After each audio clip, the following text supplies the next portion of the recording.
Cześć wszystkim. Za nami już 2 filmy obejmujące wprowadzenie bohaterów 19 generacji do State of Survival. Mówiłem, co je wyróżnia oraz z kim najlepiej sparować ich drużyny. Omówiliśmy już bohaterów w stylu kontroli oraz stylu berserkera.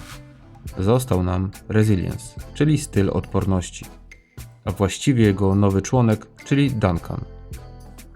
Jeżeli chodzi o mojego Duncana, to póki co jest on jeszcze niegrywalny. Potrzebuję jeszcze tygodnia, aby zastąpić Chukona w swojej roli. I nie chodzi o to, że Chukon nie sprawdza się w drużynie Resilience. Robi to naprawdę świetnie. Ale choćby był wymaksowany w skillach i w ogóle, to Chukon jak na State of Survival jest po prostu stary.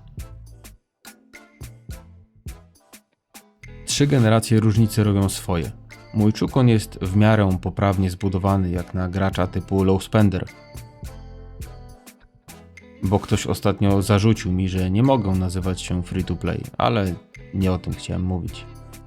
Mój Chukon jest w miarę poprawnie zbudowany jak na gracza typu low spender. Ale nawet kiedy jego awatar jest czerwony, to jego statystyki oscylują w okolicach 3000% z założonym odpowiednim Tempest Arms. Tymczasem Duncan, którego kompletacja, czyli mózg, dalej jest koloru niebieskiego, już ma 2600% i to bez założonych odpowiednich gadżetów z zakładki profil bohatera, w dodatku ze słabą rangą i 60 poziomem bohatera. Kiedy skończę ulepszać Duncana, jego statystyki powinny być w granicach 3800%, czyli ponad 800% wyższym niż obecnie ma Chukon. Dlatego ta wymiana pokoleniowa jest bardzo potrzebna. Mało tego, druga i trzecia umiejętność Duncana jest świetnie współpracująca z drużyną stylu odporności.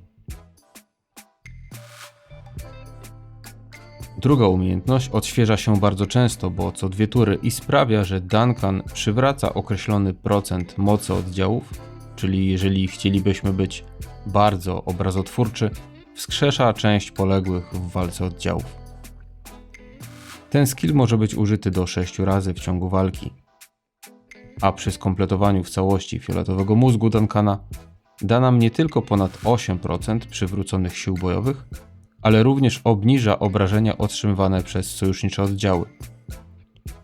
Jakby tego było mało, to ta umiejętność świetnie współpracuje z trzecią umiejętnością Wafa z 18 generacji, która zwiększa swoje obrażenia za każdym razem, kiedy sojusznicze oddziały zyskują leczenie bądź regenerację. A dodatkowo, całkowicie przy okazji zyskuje odporność na rozbrojenie na 2 tury. Do tego w tym samym momencie uruchamia się druga umiejętność Mii z 17 generacji, która również działa, kiedy sojusznicze oddziały zyskują leczenie. Sprawia, że ich przyszłe obrażenia zostają zredukowane i ta umiejętność się stakuje, czyli nakłada, sumuje się ze sobą.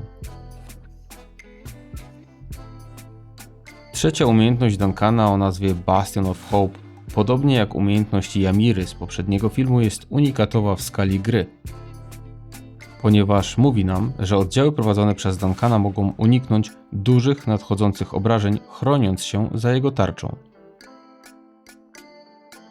W ten sposób mogą uniknąć aż 20% obrażeń dla wszystkich oddziałów dowodzących przez bohaterów w stylu odporności. Także jeżeli budujecie drużynę opartą o styl odporności, Duncan jest bohaterem tzw. must have. Musicie go mieć. Świetnie współgra z pozostałymi bohaterami, tworząc swoistą synergię, która wzmacnia siłę marszu oraz jej odporność na obrażenia zadawane przez rywali. A więc od dziś styl Resilience to Duncan, Mia oraz Wafa.